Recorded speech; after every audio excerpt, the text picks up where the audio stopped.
Olá,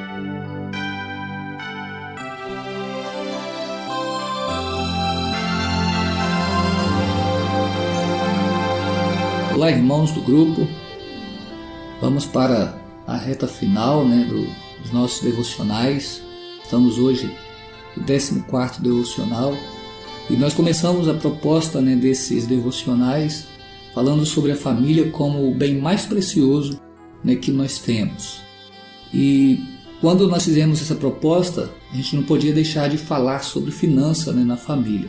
Nós sabemos que a finança tem sido um dos grandes problemas familiares. A maneira com que as famílias lidam com o dinheiro, às vezes tem trago muitos problemas, e nós sabemos com certeza que um dos maiores problemas, ou um dos grandes problemas no relacionamento conjugal, relacionamento familiar, ele está relacionado com as questões financeiras.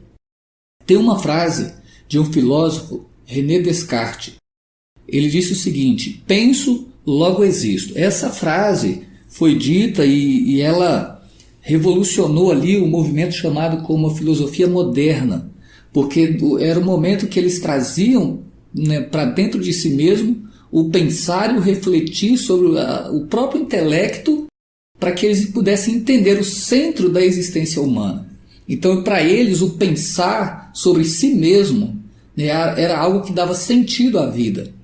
E nós sabemos, é claro, que esse é um conceito completamente mundano, fora dos princípios bíblicos, quando Paulo mesmo disse que para mim o viver é Cristo. Então, ou seja, Cristo nós sabemos que ele é a razão do nosso ser. Enfim, só que tem uma frase moderna, eu li ela um tempo atrás, eu não posso agora precisar quem é a pessoa que disse, mas a frase diz o seguinte: tenho, logo existo. E essa frase, de fato, ela reflete bem o homem moderno, o homem do nosso tempo. Porque, na verdade, as pessoas estão deixando transparecer que elas só é alguma coisa quando elas têm alguma coisa. Elas só conseguem sentido para a vida se elas conquistarem aquilo que o seu coração mais deseja. E, na verdade, uma das coisas que o coração mais deseja, às vezes, são exatamente as coisas que são oferecidas através dos apelos. Os apelos de quê?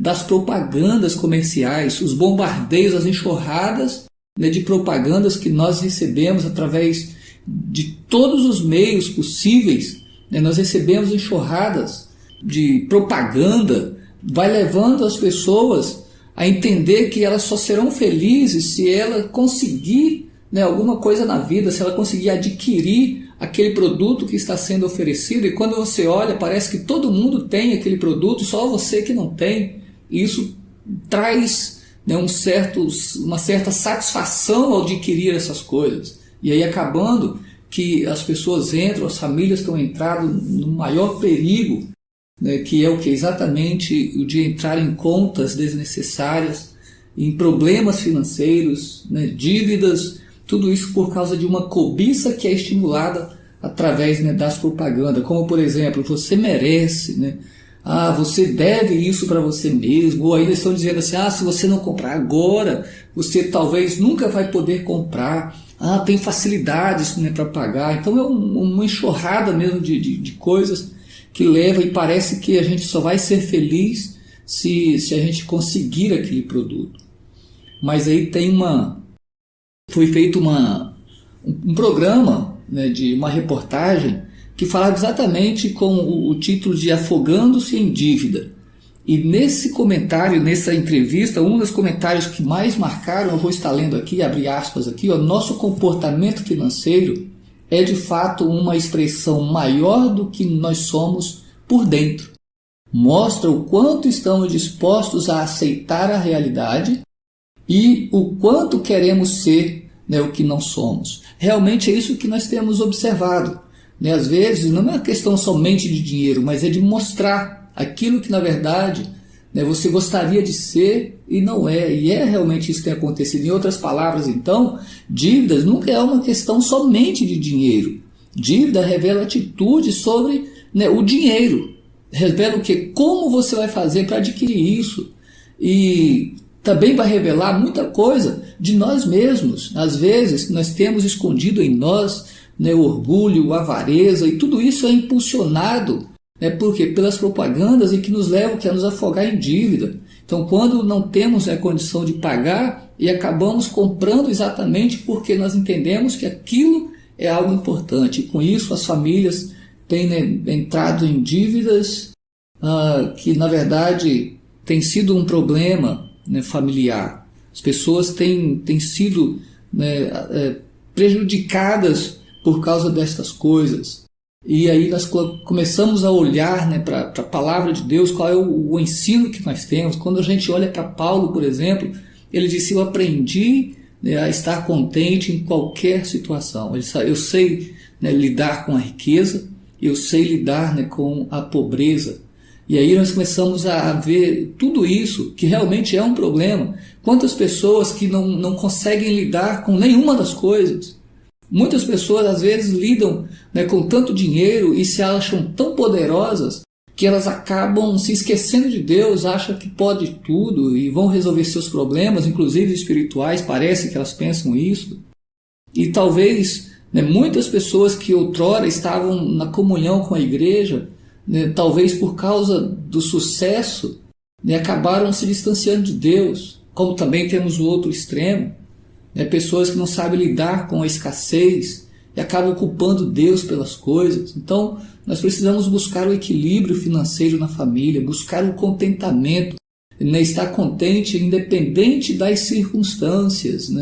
E é isso que nós precisamos buscar. E eu quero ainda compartilhar do livro de Provérbios, quando diz o seguinte, Provérbios 21 e o versículo 5, e também o Provérbios 28 e o versículo 22, vai dizer assim, os planos do diligente conduzem à fartura, mas muita precipitação leva à pobreza. Então, irmãos, nós temos tantos ensinos práticos, principalmente em Provérbios, que vai falar sobre a maneira de nós lidarmos com as nossas questões financeiras, o contentamento, buscar tudo isso. Nós ainda lemos, o invejoso corre atrás das riquezas e não sabe que a miséria o aguarda. Então, eu vejo que uma das coisas que nós, como famílias cristãs, precisamos pensar é que o que nós temos de mais importante é a nossa família. E realmente sermos diligentes em relação ao dinheiro, em relação aquilo que nós temos, para nos contentarmos realmente com a vontade de Deus. E minha oração, do fundo do coração, é que você que me ouve, que possa fazer o uso das suas finanças para o bem da sua família. Você precisa entender que você não tem uma sociedade para impressionar com coisas. Você precisa entender que você tem uma família para cuidar. E essa família precisa ser cuidada segundo os ensinos da palavra de Deus, segundo os moldes das Escrituras. E quando nós nos damos ao luxo de satisfazer os nossos próprios anseios, o anseio do coração, que é aguçado pelas propagandas e por tantas ofertas, nós acabamos por muitas vezes deixando de abençoar a nossa família na intenção, parece que de satisfazer o desejo do coração e também com a intenção de impressionar as pessoas, de como as pessoas vão me ver, como elas estão me vendo. Enfim, que Deus te livre, nos livre de toda cobiça, de toda avareza, e que Ele nos encha de sabedoria e de contentamento para vivermos na presença de Deus numa família de fato abençoada.